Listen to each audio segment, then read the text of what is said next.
Emergencia oncológica es un tema muy extenso que pueden ver en un libro. De hecho, probablemente no van a tener consenso de cuáles son todas las emergencias oncológicas y si lo leen en diferentes lugares puede ser distinto. De hecho, si nosotros vemos el programa, igual que les conté ayer, los contenidos, es tratar de reconocer las urgencias oncológicas más frecuentes. En segundo lugar, enumerar cuáles son las neoplasias que con mayor frecuencia las provocan y describir el esquema general de manejo de la urgencia oncológica. Si ven acá, por ejemplo, Daniel nos acaba de decir, las leucemias no están en la lista, error de José que hizo el programa, pero bueno, son muchas y son 30 minutos, entonces yo de manera muy arbitraria saqué una, neutropenia febril, porque probablemente es la que nos podíamos extender más, así que esa va a quedar de tarea para la casa, y el resto lo que vamos a hacer es tratar de ver de una manera, ojalá lo más rápido y lo más pragmático dentro de lo que se puede, el resto de la urgencia oncológica. El foco de esto va a estar en saber un poco las causas más importantes y sobre todo saber el manejo. El manejo general, manejo óptimo, si uno quiere, y también en algunos les voy a dar un poco la recomendación desde qué podrían hacer ustedes en la atención primaria o en hospitales de baja complejidad. En primer lugar, síndrome de vena cava superior. No sé si alguno de ustedes ha visto alguno alguna vez.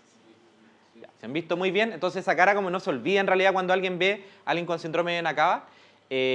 La gran mayoría está asociado a tumores. Si bien es cierto, no es la única causa que puede dar un síndrome de vena cava inferior, casi siempre están originados por un cáncer y la presentación generalmente es subaguda. No es aguda, no es que alguien te diga, hoy día en la mañana me desperté y estoy rojo con la cara hinchada, sino que probablemente lleva una semana o a veces llevan 2 semanas. Y como concepto muy importante es que el síndrome de vena cava superior en sí mismo rara vez es una verdadera emergencia oncológica. De hecho, generalmente no lo es. En los casos en que lo es cuando tiene compromiso la vía aérea, por ejemplo, y alguien francamente está comprometido desde la vía aérea superior. Pero el resto de las ocasiones, como tiene un compromiso subagudo, no es una emergencia en sí mismo. Si a alguien le gusta la semiología, acá si le levantan los brazos, es un signo clásico, que es Temberton, si no me equivoco, y empeoran los síntomas. Si ya se veía rojo e hinchado, se va a ver más rojo y más hinchado. En cuanto a los síntomas y cómo se origina, nosotros vemos acá en esta foto, en realidad, la fisiopatología, vamos a ver las grandes generalidades, estamos comprimiendo la vena cava superior, va a haber presión retrógrada del sistema venoso y también hacia las estructuras que pueden estar irrigadas por todo el sistema venoso superior de alguna forma. Entonces podemos tener compromiso, ya sea de la vía aérea, tener disnea, el edema facial característico, que se le llaman esclavina también, que es lo que usan las esclavinas son los que usan los pilotos de la carrera o los bomberos, que queda solo la cara tapada. Puede haber tos, cefalea o letargia, alteraciones visuales o en casos más severos estridor por compromiso de la vía aérea. Y dentro de los signos más comunes es la distensión venosa yugular, como veíamos en la foto anterior, edema en las extremidades superiores, plétora facial o este enrojecimiento muy característico, alteraciones conductuales que pueden ver tanto de todo el espectro, en realidad muy mínimas o que estén con, francamente, compromiso de conciencia, pueden letargia, síncope y cianosis. Muy bien, en cuanto a las causas, y como decíamos, los objetivos bien grandes de nosotros saber es cuáles son las causas más frecuentes que lo pueden ocasionar. Por lejos, como les decíamos, tumores. Alrededor de 2/3 o el 80% son por tumores. Dentro de eso, lo primero es pensar en cáncer pulmonar. Y dentro del pulmón, mayoritariamente células pequeñas versus las no células pequeñas. En segundo lugar, pensar en linfoma. Y en tercer lugar, pensar en compromiso metastásico del mediastino. ¿Ya? Mediastino puede dar, por ejemplo, el compromiso metastásico del mismo linfoma, puede ser compromiso metastásico de un cáncer de pulmón o de un cáncer de células germinales que tiene compromiso mediastínico. Causas más raras son los tumores primarios de mediastino. Y ahora si pensamos en otras causas, que pueden ser un 20%, por ejemplo, infecciosa o asociada a catéteres. Dentro de esta, asociado a catéteres mucho más frecuente y la infecciosa típicamente sífilis, que era parte como de la historia de la medicina, que puede dar estos síndromes. Bien, ¿cuál es el estudio o enfrentamiento inicial a un síndrome de vena cava superior? Realizar un TAC de tórax con contraste y pensando siempre en obtener histología. Y en realidad, si uno tuviera que definir, y como van a ver en su manual, esta es la verdadera urgencia oncológica, obtener la histología del tumor o saber por qué se está ocasionando el síndrome de vena cava superior. Entonces vamos a tener, si tienen la masa acá, uno siempre, en términos generales en oncología, trata de tomar la biopsia donde sea más fácil. Si usted tiene una masa en el mediastino, pero además tiene un ganglio supraclavicular, no va a ir a pinchar el mediastino, que es difícil. Trata de tomar el ganglio supraclavicular. O si tiene una masa subcutánea, también. hay que pensar que está la masa en el mediastino, pero siempre ir pensando a dónde es más fácil tomar una biopsia. Además, tienes que pensar que a alguien que le cuesta respirar. Así que lo más fácil siempre. Así que como concepto general también, lo más urgente en estos casos es saber qué tumor está ocasionando esto, porque tiene tratamientos distintos. Y no olvidar acá, también en amarillo, que puede ser un tumor de células germinales y que nos podría bastar tener marcadores tumorales elevados para saber de qué se trata. Beta-HCG, alfa-fetoproteína y también podemos agregar LDH, pero que es bastante inespecífico. Manejo. Vamos a colocar manejo ideal primero. Evaluación clínica.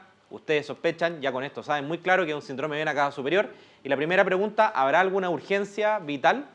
Por ejemplo, metástasis cerebrales sintomática o obstrucción de la vía aérea. Sí, y ahí la adherían. Urgente, hay que tener evaluación urgente porque hay que hacer algo rápido. Si está un catéter trombosado, trombolisis en algunos casos, o a veces usar un stent, que se puede hacer por radiología intervencional. Si no tiene esto, estamos hablando en esta presentación que yo les dije que generalmente no son presentaciones agudas de riesgo vital inmediato. Entonces uno trata de tomar una biopsia, hacer una evaluación multidisciplinaria y definir un plan de tratamiento. Y aquí hay tres grandes formas de definir el plan de tratamiento. Por ejemplo, si una masa de un tumor germinal residual, el manejo quirúrgico. Si es un tumor que es quimiosensible o radiosensible, como puede ser un cáncer de pulmón o un linfoma, el tratamiento va a ser quimioterapia, radioterapia o quimio-radioterapia, eso va a depender de lo que tengamos. Y si el paciente está en malas condiciones generales, un mal performance status o tiene un tumor que en realidad es muy resistente a los tratamientos, probablemente aquí vamos a definir solo cuidados paliativos o hacer algún tratamiento como radioterapia paliativa que pueda disminuir algún síntoma. Pues bien, esta es la película general y esta va a ser la recomendación a ustedes si es que están en algún lugar. ¿Qué hacer? Manejo médico en primer lugar, dar oxígeno, pueden estar cianóticos, ¿cierto?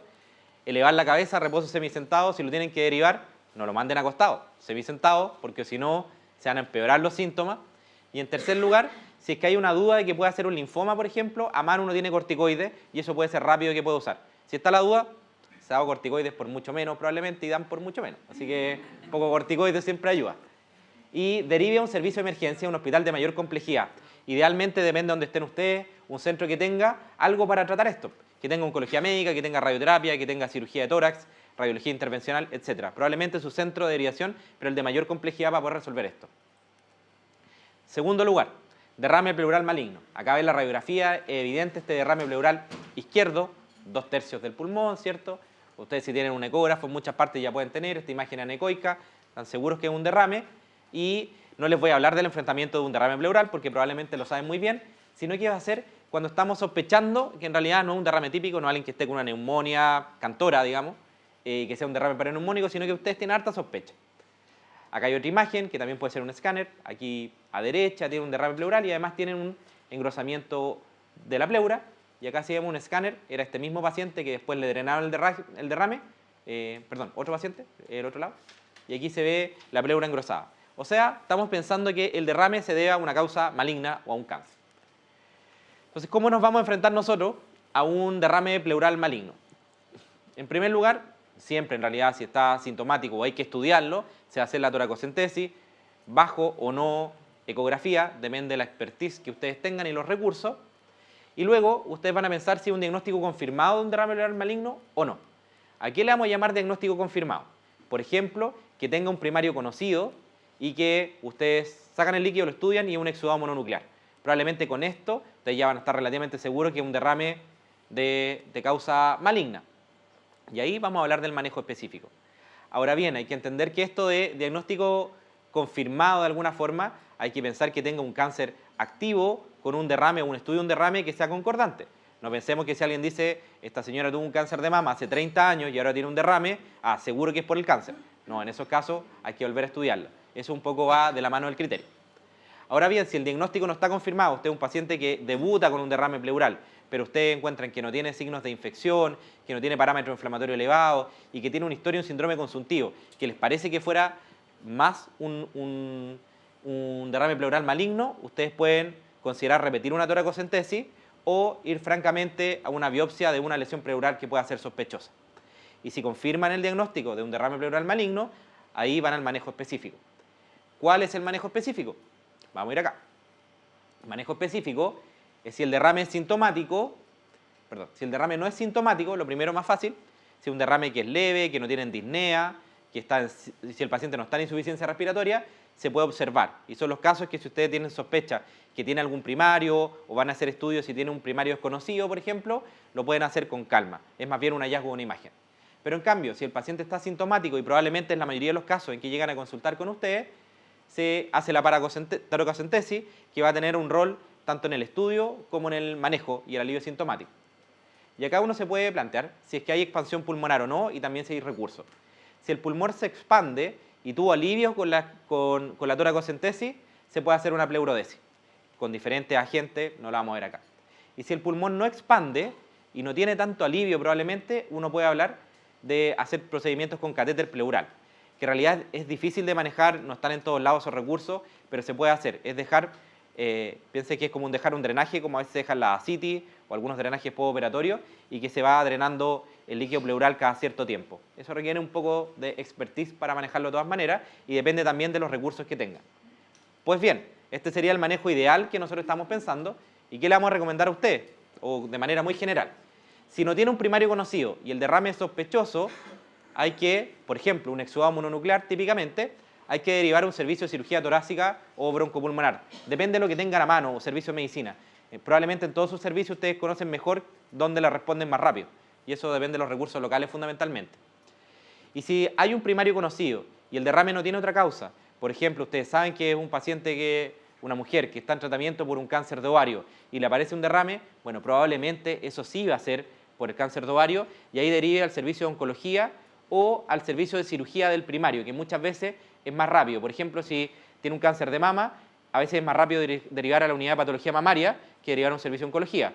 O si tiene un primario de pulmón, se puede derivar a cirugía de tórax, ahora que es GES. O si es de ovario, a gineco-oncología. Y ahí también tiene que ver un poco los mecanismos de derivación, pero a un servicio oncológico primario donde puedan resolver el derrame pleural. Sigamos. Tercero, compresión medular.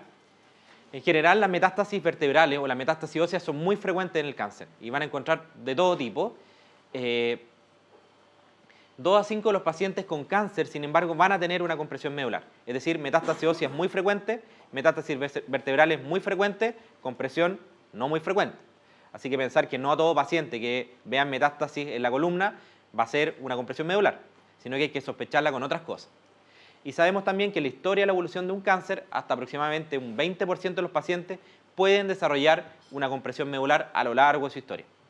Si vemos acá, la compresión medular no es más que acá un gráfico en que vemos la vértebra, en que hay compromiso del tumor, que puede ser tanto extrínseco como intrínseco en el hueso, y que va comprometiendo la médula.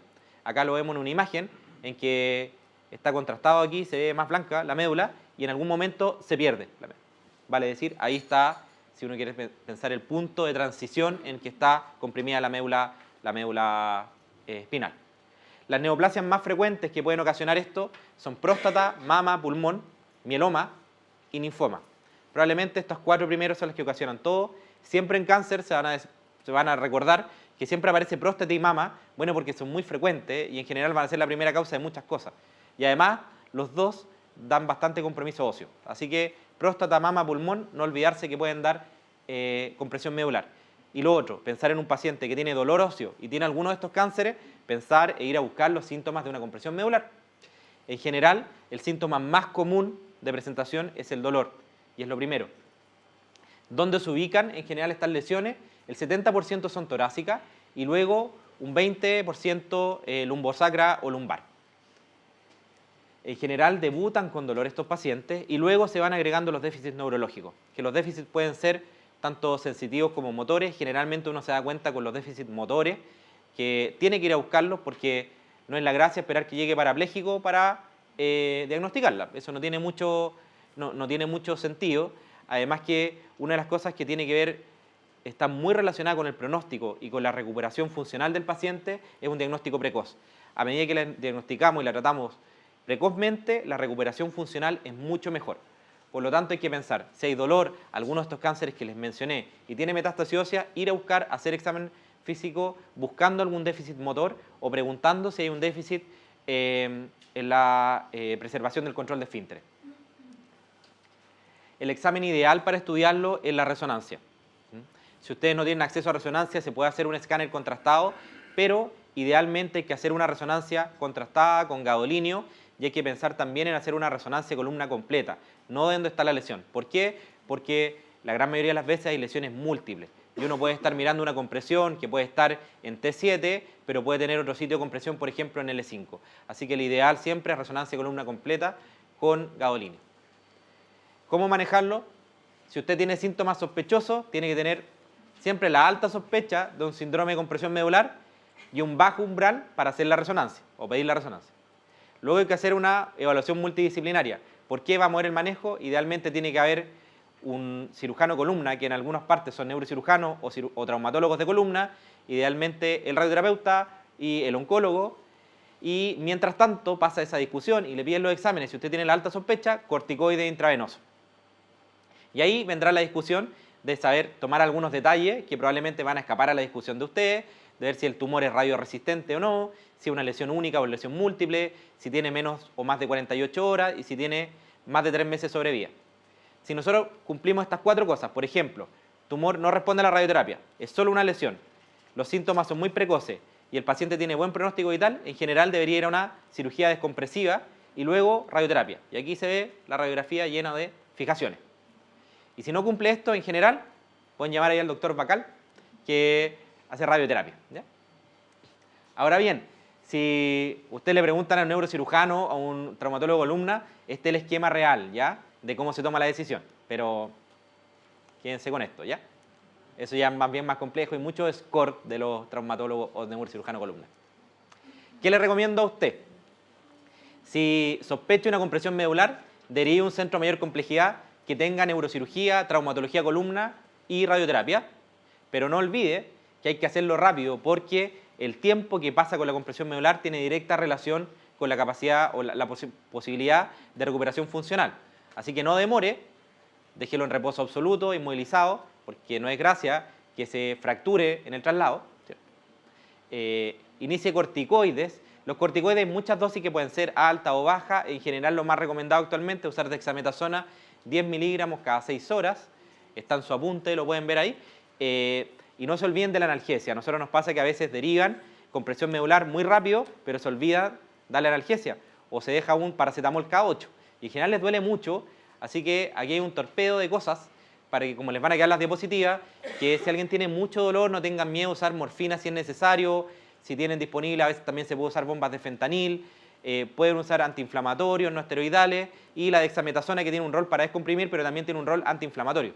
Entonces, aquí tienen, también puede, para el dolor neuropático puede ayudar la pregabalina, gabapentina, etc. No se olviden de la analgesia, aparte de todo el resto.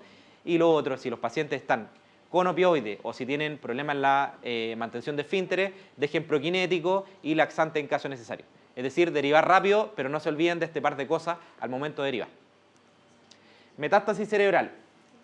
Cuarto. ¿Vamos bien o ha sido muy rápido? ¿No? Bien. Van a quedar las diapositivas y en el manual está todo muy bien detallado. Y hay algunas referencias donde puede leer si a alguien le interesa mejor. En las diapositivas las tiene. Las metástasis cerebrales van a estar presentes entre un 10 a 20% en la historia de un cáncer. Es decir, la probabilidad de que alguien tenga una metástasis cerebral en la evolución de un cáncer va entre 1 de cada 5 o 1 de cada 10 personas. En segundo lugar, si ustedes ven una lesión que parece un tumor cerebral, es 10 veces más probable que sea una metástasis a que sea un tumor primario del sistema nervioso central. Así que siempre pensar, sospecha de una lesión que parece cáncer en el cerebro, es más probable que sea una metástasis. Y las causas más frecuentes, aquí están, nuevamente se repiten, tiene que ver con los cánceres más frecuentes, pero también los que tienen mayor afinidad a irse al cerebro o que tienen neurotropismo, pulmón, mama, melanoma. Hay otros más, pero uno así se hace una foto. Y hay una paradoja que aquí colocamos, que en la medida que han ido mejorando nuestros tratamientos sistémicos, por ejemplo, hemos hablado, mejoró la quimioterapia, mejoraron los tratamientos biológicos, inmunoterapia, etcétera, han aparecido más metástasis cerebrales en la evolución, o pacientes que tienen más metástasis, y eso tiene que ver con esto, que es la barrera hematoencefálica. Probablemente hemos mejorado los tratamientos, pero muchos de ellos no atraviesan la barrera. Entonces, aumentamos la sobrevida, pero el cerebro sigue estando como un terreno virgen, entre comillas. Y eso nos ha presentado un nuevo desafío de cómo mejorar el tratamiento de las metástasis cerebrales en pacientes que tienen mejor pronóstico vital. Y históricamente se ha dicho que tienen un muy mal pronóstico, sin embargo, eso es bastante individualizado, la verdad es que son muy heterogéneos actualmente la evolución y de hecho uno puede ayudarse a estas herramientas de saber cómo es el pronóstico en distintos tipos de cáncer. ¿Cómo hacemos el diagnóstico? El ideal es resonancia de cerebro, sin embargo, si alguien tiene muchos síntomas, hacer un TAC de cerebro con contraste, la verdad que es casi equivalente. La diferencia entre un TAC de cerebro con contraste y una resonancia de cerebro es que las lesiones más pequeñas las vamos a obtener con la resonancia de cerebro. Sin embargo, con un TAC de cerebro, si ustedes están en urgencia, podemos ver si es que hay signos de hipertensión intracraniana y si es que hay una lesión grande, ¿ya? Así que tampoco es, si no tienen disponible una resonancia de cerebro contrastada, tampoco es tan terrible en la primera evaluación. Segundo, si hay imágenes típicas, uno basta con eso para hacer el diagnóstico. Por ejemplo, lesiones múltiples, que están bien circunscritas, con bastante edema perilesional que uno puede ver, y eso es bien característico de una metástasis cerebral. Sin embargo, si hay una lesión no típica, por ejemplo, lesión única, que no tiene aquí bordes tan circunscritos como la anterior, y es una paciente que tiene cáncer, uno tiene que pensar, si no es típico, en que puede tener otra cosa. Los pacientes con cáncer tienen otras cosas también. Puede tener una infección, puede tener un segundo cáncer, pasan otras cosas. Y en este caso, un ejemplo, que era una mujer con cáncer de ovario que lo fueron a biopsiar. Y finalmente se comprobó, sí, que era una metástasis de cáncer de ovario, algo infrecuente, pero con una presentación atípica uno tiene que confirmarlo. El pronóstico, como yo les decía, es muy variable. Hay hartas herramientas que uno puede hacer. Esta se llama GPA y si uno quisiera puede ocupar herramientas web, pero vamos a ver los dos extremos de esta tabla. Por ejemplo, si alguien tiene el RPA, que es una tabla nomás, y tiene un performance status de un Karnofsky, menor a 70, o sea, tiene compromiso funcional, la mediana sobrevida, 2,3 meses. A diferencia de la otra clase, o la mejor clase si uno quiere, si un paciente con un Karnofsky más de 70, tiene menos de 65 años, tiene una lesión única, su mediana sobrevida son 13,5 años, o sea, meses, perdón. Entonces nosotros con esos tres elementos nos podemos hacer rápidamente una foto de cómo le va a ir al paciente y qué cosas podemos hacer. Cuando decimos, ¿vale la pena hacer harto esfuerzo o no vale la pena hacer tanto esfuerzo? Y esto está dividido por muchos tumores y también uno puede saber el detalle más específico. ¿Cuál es el tratamiento? Corticoides. Los anticonvulsivantes, si es que ha convulsionado, usarlos de manera profiláctica en general no es recomendado. Y tratamiento específico que va a depender de evaluación multidisciplinaria, cirugía, radioterapia o tratamiento sistémico en algunos cánceres que hay que partir por eso. ¿Qué le recomiendo a usted? Que si se encuentra con una metástasis cerebral, inicie manejo médico con corticoides para aliviar, en general dexametasona, uno puede usar 4 a 8 miligramos al día, con eso es suficiente en general, a menos que esté con una hipertensión intracraniana, que uno puede usar altas dosis, y derive un servicio de urgencia de un hospital de mayor complejidad, idealmente que tenga neurocirugía y radioterapia. Lisis tumoral. Lisis tumoral no es más que la muerte de muchas células con cáncer. Entonces, si las células se mueren y nosotros las rompemos, lo que va a pasar es que va a salir el material que está dentro de las células en mayor cantidad. ¿Qué cosa hay en mayor cantidad en las células? Hay ADN, hay fosfato, potasio y algunas citoquinas proinflamatorias. Entonces, se rompen estas células y sale todo esto al extracelular. ¿Cuándo pasa esto y cuándo hay que pensar y sospechar? En general puede pasar en cualquier momento de la evolución, puede ser espontáneo inclusive, pero la gran mayoría de las veces es post-tratamiento. Si le damos un tratamiento y ahí se empiezan a morir las células. O sea, primer concepto, lisis tumoral, pensarlo post-tratamiento. Segundo concepto es que pasen tumores que sean voluminosos, que tengan un rápido crecimiento, porque así como crecen más rápido, se mueren más rápido, y que sean muy sensibles al tratamiento. O sea, que la quimioterapia o el tratamiento que usemos sea muy efectivo para matar las células. Casos en que pasa más frecuentemente, linfomas agresivos como el linfoma Burkitt, el cáncer de pulmón de células pequeñas o los cánceres germinales. ¿Cómo se hace el diagnóstico? Dos formas. De laboratorio, típicamente aumenta el fósforo, los criterios clásicos más de 4,5, sube el potasio, más de 6, hay hipocalcemia porque el fósforo subió, baja el calcio, que sea menos de 7, e hiperuricemia porque son la degradación del DNA, nos va a aumentar el ácido úrico, que sea más de 8. Esos son criterios clínicos, bien. Y también hay, criterios de laboratorio, y también tenemos criterios clínicos que pueden pasar secundario al desbalance hidroelectrolítico, por ejemplo, arritmia, que haya falla renal por depósito también intratubular, o que hayan convulsiones o muerte también, no lo colocamos ahí porque era muy triste. ¿Y cuál es el elemento esencial en esto? Que probablemente no les va a tocar a ustedes, pero para que se queden como concepto, es prevenir. Vale decir, hay que pensar en quienes pueden tener una lisis tumoral, es decir, los pacientes que van a recibir tratamiento y que tienen, la diapositiva anterior, tumores voluminosos, con rápido crecimiento y que son sensibles al tratamiento. Entonces, si uno está pensando qué puede pasar, va a tomar medidas y las medidas más efectivas son hidratar profusamente y reducir los niveles de ácido úrico en general con algún medicamento que lo pueda hacer, alopurinol o rasburicasa. Si ustedes se enfrentan a una lisis tumoral, por ejemplo, se trató en otro hospital y el paciente llegó a consultar porque se hizo la quimio ambulatoria, por ejemplo, a los 4 días, sospechan eso, criterios de laboratorio los tiene, ¿qué hay que hacer? Hay que derivar a un centro de mayor complejidad que tenga una unidad de paciente crítico porque hay que monitorizar a estos pacientes constantemente, hay que tomar electrolitos cada 4 o 6 horas, hay que hidratar profusamente, hay que tratar de disminuir los niveles de ácido úrico, ya sea los que están circulantes o al menos la formación de los siguientes, y manejar los trastornos hidroelectrolíticos. Dos conceptos de esto: la hipocalcemia en general no se trata a menos que sea sintomática para no favorecer los depósitos en el riñón, y si hay falla renal, bueno, se puede hacer terapia de reemplazo renal. Hipercalcemia, el último, porque me quedan 5 minutos. En la urgencia metabólica más frecuente, entre un 10 y un 30% de los pacientes con cáncer lo pueden desarrollar en algún momento de la enfermedad. En general también se ha dicho que la hipercalcemia per se es de mal pronóstico, pero también sabemos ahora que en general es variable. Todo esto, los mal pronósticos, tiene que ver con que antes no teníamos tanto acceso a tratamiento. Y lo más frecuente es que sea de nuevo, esto es fácil esta pregunta, pulmón, mama, próstata, mieloma. O sea, con lo mismo tienen alta probabilidad de responder una prueba diciendo esos 4, por lo que le pregunten. La clínica se la pueden saber porque igual a cualquier otra hipercalcemia, sea maligna o no, deshidratación, fatiga, polidipsia, poliuria, bradiarritmia, se acorta el QT, constipación, náuseas, compromiso de conciencia o insuficiencia renal.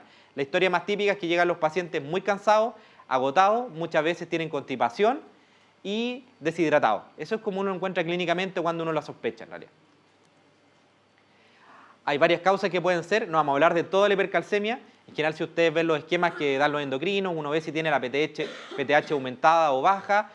Nos vamos a olvidar de eso y vamos a pensar que ustedes ya estamos en el escenario de hipercalcemia tumoral. Hay en general 4 causas importantes que la pueden dar. Lo primero, que haya por deterioro osteolítico. Se rompe el hueso, sale más calcio. Acá está la primera, se ocasiona en un 20% de los casos, en general, cáncer de mama o el mieloma. Es decir, se está rompiendo el hueso y sale más calcio. La segunda causa, que por lejos es la más frecuente, que es el 80%, es una hipercalcemia humoral y tiene que ver con una proteína que es parecida a la PTH o la PTH-RP del inglés, Related Protein, y que se puede dar en cánceres de escamosos, tanto del pulmón o cabeza y cuello, se puede dar en cánceres ginecológicos o en cáncer de mama, y esto es la mayor cantidad de las veces. Y hay otras causas mucho menos frecuentes, como es la secreción de la 1,25 hidroxivitamina D, que se da en algunas linfomas, tiene que ver, o en algunas enfermedades granulomatosas, y también que haya PTH ectópica, esta es PTH real, que se origina en otro sitio y también es menos de un 1%, y eso se puede dar, por ejemplo, en algunos cánceres de pulmón, células pequeñas. El diagnóstico, ¿cómo se hace? Con calcio corregido, hay que corregirlo por la albúmina, y en algunos casos muy específicos pueden usar calcio iónico si es que tuvieran, y generalmente si es un paciente muy grave nomás, y uno la divide en leve, moderada o grave, de acuerdo a los niveles que están acá. ¿Qué debe chequear además para que no se lo olvide? Función renal, se asocia a falla renal, potasio, sodio, cloro, magnesio y fósforo. O sea, este es un problema metabólico, hidroelectrolítico, así que no se lo olviden en la orden, pedir estas cosas. Y además la PTH siempre es una gran duda, decir que uno clasifica la hipercalcemia por PTH, pero si alguien tiene, por ejemplo, un mieloma que está en progresión, no tiene sentido, si usted no la tiene disponible, no se complique. Si estamos claros que una hipercalcemia por cáncer, no es necesario tener la PTH para iniciar tratamiento como una hipercalcemia maligna, ¿ya? Si la tenemos, ideal, y uno puede hacer el diagnóstico de la mejor manera. ¿El tratamiento cuál va a ser? Hay 4 pilares.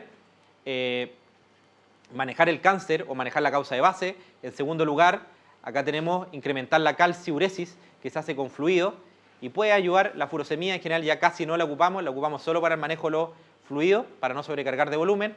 Reducir la resorción ósea, reducir la absorción intestinal, que es bajísimo esto y se puede usar con corticoides, también lo usamos muy poco, y reducir la PTH, que se puede usar con otras cosas. ¿Cómo hacemos la receta de esto? Tratamiento. Punto 1, si está usando calcio, no le dé calcio. Y evitar fármacos que pueden ser hipercalcemiantes, típicamente las tiazidas. Eso hay que suspender, ¿no? Segundo lugar, hidratar profusamente, hay que buscar diuresis de 100 a 150 cc hora, eso quiere decir dejar suero fisiológico pero a 200 a 300 ml hora, no dejar 80 ml hora, ¿ya? Y si es que tienen riesgo de que haya congestión pulmonar, por ejemplo, furosemía, pero más que nada para el manejo de los volúmenes. Usar bifosfonatos endovenosos, puede ser cualquiera en general, pero ojo con la falla renal que puede estar asociada. Se pueden usar algunos bifosfonatos, ajustar la dosis o la infusión, por ejemplo, el ivandronato que se puede usar en falla renal, o el pamidronato que ustedes pueden ajustar la dosis, y eso lo pueden ir viendo si es que hay falla renal. Si tuvieran disponible y hay falla renal, es una de las indicaciones para usar denosumab, que es un anticuerpo molecular anti-RANK, que lo que hace es que homologa el efecto como la osteoprotegerina, si uno piensa en la fisiopatología. ¿Y cuándo lo usamos? Cuando hay contraindicación al uso de bifosfonato, por ejemplo, falla renal, o en caso de que sea refractario a bifosfonato. Ahora bien, ¿cuánto demoran los bifosfonatos en actuar? En general van a empezar a actuar alrededor de las 48 a 72 horas. Así que el primer momento, o los primeros 2 días, se va a manejar la hipercalcemia básicamente con las medidas que usted hagan con la hidratación. Ese es lo más efectivo, pero no demore el uso de bifosfonato, que en muchas partes está disponible, porque si tienen cuidados paliativos, en general hay bifosfonato en cuidados paliativos para que lo puedan usar y no esperar a que lo vea el especialista como para partir. Nosotros no tenemos disponible en Chile, pero una buena opción también para iniciar o para bajar el calcio más rápido es usar calcitonina, que reduce la PTH de manera rápida, pero que su efecto dura alrededor de 24 horas porque tiene taquifilaxis. Pero sería una buena opción de usar si uno quisiera usarla, bajar el calcio rápido. Y finalmente los corticoides en general no tienen un rol importante, pero nuevamente si usted sospecha un linfoma o un mieloma, lo puede usar. ¿Por qué el linfoma? Porque hablamos que puede secretar esto, o sea, puede aumentar la hidroxilación de la vitamina D y con eso lo podemos frenar. Y el mieloma, que los corticoides son parte del tratamiento, entonces también puede ayudar a tratar la causa de base. Muy bien, tratamos de cumplir los 30 minutos con esta enfermedad y